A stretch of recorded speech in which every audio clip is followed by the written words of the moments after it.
Hola lanzas, antes de empezar los invito a participar del sorteo de un avión IAI Kafir tamaño escala. Para ganarte este premio, lo único que tienes que hacer es irte a la Play Store de tu celular, para posteriormente buscar la aplicación Kwai e instalarla. La abrimos y cuando entres por primera vez tendrás que registrarte. Nos vamos a este icono y presionamos esta moneda que está en la parte superior. En esta parte tendrás que poner el código que está en la pantalla y que también estará en la descripción y comentarios de este video. Ya haciendo este pequeño paso, quedas registrado para participar en este sorteo. Para tener más posibilidades de ganar, tendrás que ver videos desde esta aplicación y así poder ganarte este avión IAI Kafir tamaño escala.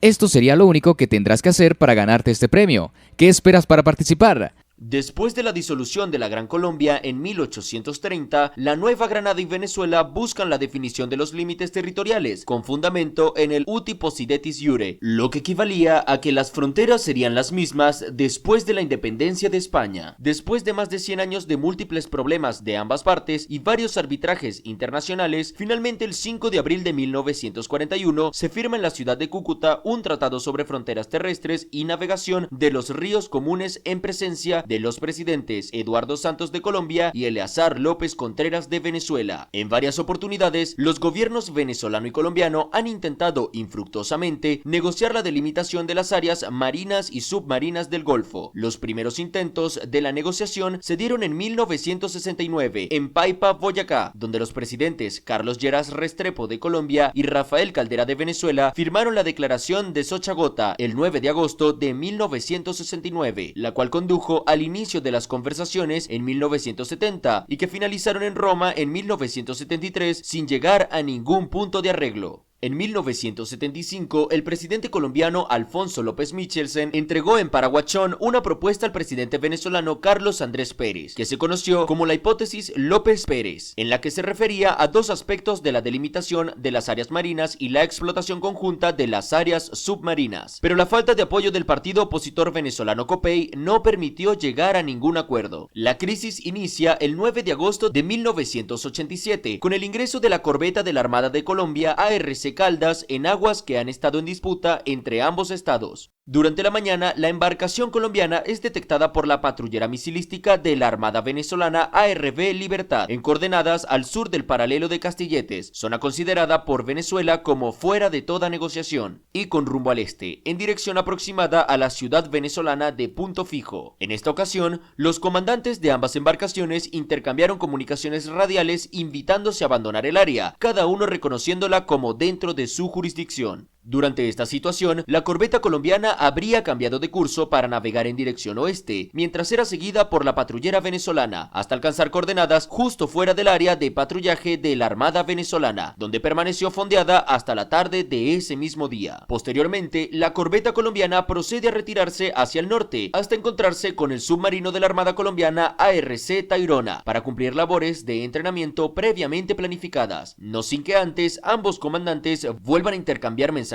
radiales reafirmando su ejercicio de soberanía sobre esa zona del Golfo de Venezuela. Entre tanto, la patrullera venezolana ARV Libertad se dirigió al sureste del archipiélago Los Monjes, siguiendo órdenes del Comando de Escuadrón de Patrulleros, en espera de apoyo de otras naves de la Armada venezolana. Al amanecer, arriban a la zona la fragata misilística venezolana ARV General Salom, acompañada de la patrullera cañonera ARV Independencia, un PC-13. Más tarde, ese mismo día, arribaría también la fragata misilística ARV Almirante Brión, un F-22, cuyo comandante asumió el comando táctico de las operaciones. Durante el transcurso del día, la patrullera ARV Libertad se había trasladado a la base de Punto Fijo, donde fue dotada de sus misiles antibuque Otomat MK2 para luego zarpar nuevamente con rumbo a la zona del archipiélago de Los Monjes. En horas de la noche del 10 de agosto, la fragata venezolana ARV Brión había detectado a la ARC Caldas al norte de la península de La Guajira, mientras que la patrullera ARV Independencia la localizó posteriormente navegando sin luces nuevamente al sur del paralelo de Castilletes. Esta situación se mantuvo alcanzada la medianoche. Durante el transcurso de la madrugada del 11 de agosto, los comandantes de la ARC Caldas y ARV Brión intercambiaron mensajes radiales en diferentes ocasiones, solicitándose una vez más abandonar el mar territorial de sus respectivos países. La ARV Independencia, que navegaba al paralelo a la nave colombiana, solicitó también a la corbeta que abandonara la las aguas venezolanas. La ARV Independencia procedió incluso a ejecutar una maniobra de corte de proa sobre la corbeta colombiana, una acción considerada como abiertamente hostil.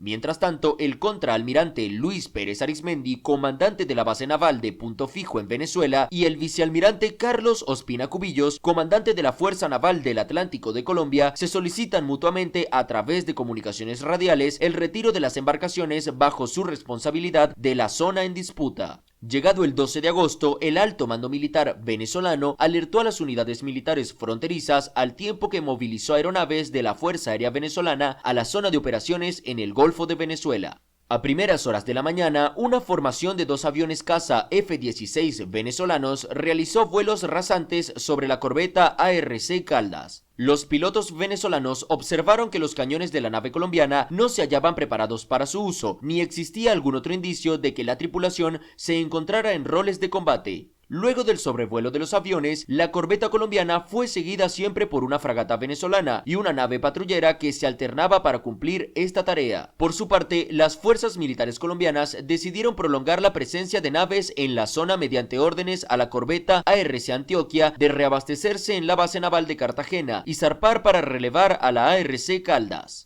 Luego, esta última se reabastecería también con su dotación de torpedos y misiles antibuque y esperaría órdenes para zarpar nuevamente. Al mismo tiempo, el gobierno de Venezuela ordenó la mayor movilización militar que hayan realizado sus fuerzas armadas. Entre las unidades navales que se encontraban en la zona, habían sumado 2 fragatas misilísticas venezolanas adicionales, la ARV Mariscal Sucre y la ARV General Urdaneta, además del escuadrón de submarinos venezolanos, compuestos por los submarinos de ataque diésel eléctricos tipo 209, ARV Sábalo y ARV Caribe, lo que elevó el número de naves venezolanas presentes en el Golfo de Venezuela a 8, 4 fragatas misilísticas clase Lupo, 2 submarinos y 2 patrulleras, una cañonera y una misilística. Más tarde, durante el 12 de agosto, una de las fragatas venezolanas, la ARV Sucre, detecta la presencia de un avión militar colombiano. Ante esta situación, el comandante de la nave ordena a la tripulación ocupar sus posiciones de combate y, de acuerdo a las reglas de enfrentamiento recibidas, se consideraría que eran parte de un ataque si la aeronave colombiana entraba dentro del rango de alcance de un misil Selenia Áspide, es decir, unos 70 kilómetros, situación en la cual la nave venezolana haría uso de sus armas antiaéreas. La aeronave colombiana nunca estuvo a esta distancia de la fragata venezolana. En la madrugada del 13 de agosto, la ARC Caldas fondeó frente a Castilletes, en coordenadas dentro del área de patrullaje de la Armada venezolana, aunque en negociación entre ambos países. La nave colombiana era vigilada de cerca por varias embarcaciones venezolanas, cuando la patrulla ARV Patria, que también había arribado a la zona, alertó acerca de la presencia de un periscopio en la superficie, en las cercanías de los Monjes del Sur. Ante este descubrimiento, la fragata venezolana ARV Sucre inició la búsqueda del submarino colombiano haciendo uso de su sonar, además de preparar sus torpedos para un eventual ataque, estimando que se trataba del ARC Tayrona.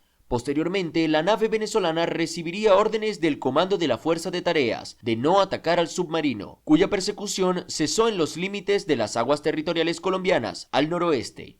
Ese mismo día, aviones venezolanos F-16 que realizaban patrullaje sobre la zona detectan y persiguen aviones Mirage 5 de la Fuerza Aérea Colombiana hasta que estos retornan a su espacio aéreo.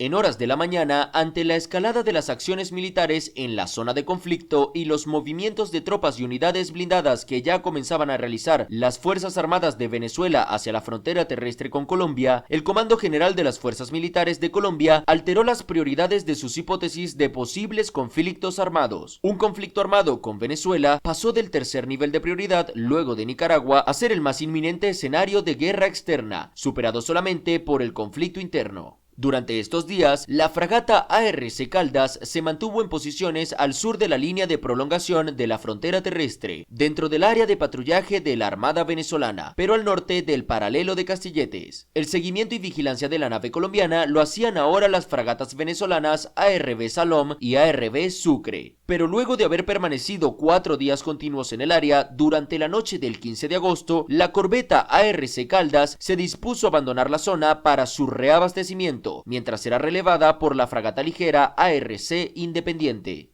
En horas de la noche del 14 de agosto, el presidente venezolano Jaime Lusinchi ordenó el cierre total de la frontera terrestre con Colombia a todo tráfico de bienes y personas, luego de que fuentes de inteligencia venezolana detectaran a soldados colombianos vestidos de civil comprando combustible en una estación de servicio venezolana y de determinar que el mismo estaba siendo utilizado en vehículos militares colombianos. Durante la noche del 15 de agosto y la madrugada del 16 de agosto, la RC Caldas iluminó con su radar de control de tiro a la fragata venezolana ARB Sucre, siendo esta acción percibida por las fuerzas venezolanas junto con el movimiento de relevo de la ARC Independiente como una acción ofensiva con incremento de la Fuerza Naval Colombiana. La reacción de las naves venezolanas, por primera vez desde el inicio de la crisis, fue ocupar posiciones tácticas de combate, como paso previo a un enfrentamiento con las naves colombianas. Más tarde, también en la madrugada del 16 de agosto, la fragata ARB Sucre iluminaría también a la ARC Independiente con su radar de control de tiro. En las horas siguientes se incrementaron las acciones hostiles por parte de las embarcaciones venezolanas. La fragata ARC Independiente, que se encontraba navegando en el paralelo de Castilletes y la línea de prolongación de la frontera terrestre, dentro del área de patrullaje de la Armada venezolana, según la tesis de demarcación que esta institución manejaba, fue sobrevolada por un momento dado por el helicóptero de la fragata venezolana ARB Urdaneta, mientras era apuntada por el radar de control de tiro de la ARB Sucre.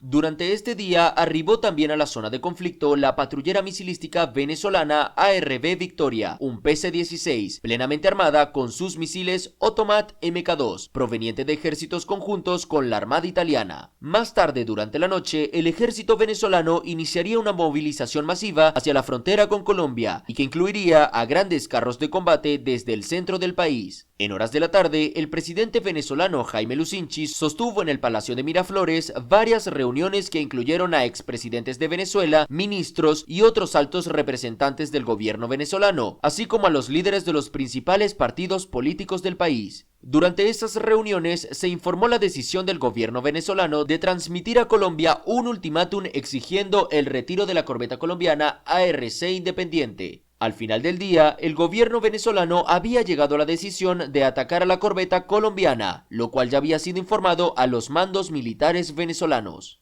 Esa misma noche, en Bogotá, el presidente colombiano Virgilio Barco se había reunido con algunas personas de su confianza y les manifestó sus intenciones de ordenar al alto mando militar colombiano el fin de las operaciones navales en el Golfo de Venezuela. Y en efecto, a las 23:45 hora de Bogotá, el presidente Barco se dirigió a la nación mediante un mensaje a través de la Radio Nacional de Colombia, informando que ante las fervientes exhortaciones del secretario general de la OEA, Joao Clemente Baena Soares, y el presidente de Argentina, Raúl Alfonsín, el gobierno de Colombia tomaría las medidas pertinentes para normalizar la situación creada. Poco después de la medianoche, el 18 de agosto, se ordena a través de la cadena de mando de las Fuerzas Navales Colombianas el retiro de la corbeta ARC Independiente del área del Golfo de Venezuela. Esta tarea se completó a las pocas horas. La crisis de la corbeta Caldas no fue la primera ocasión en que se corrió el riesgo de una confrontación armada en el Golfo de Venezuela. Se considera que el Golfo posee una gran importancia estratégica por la existencia de petróleo en el mismo, lo cual constituye una de las razones que motivan la disputa entre las partes. Pero también se encuentran en el Golfo grandes cantidades de gas natural que aún no se han explotado y que se mantienen como reservas estratégicas de Venezuela, que es el principal productor y exportador de crudo de América. En mi experiencia, para aquel entonces yo permanecía en el batallón de artillería número 30, Batalla de Cúcuta, por lo cual estábamos equipados para cualquier eventualidad. También recuerdo que se hicieron llamados a las reservas del Ejército Nacional de 1970 en adelante. Y bueno, lanzas, hemos llegado al final. No olvides de seguirnos y dejarnos un buen like. Hasta la próxima y que Dios los bendiga.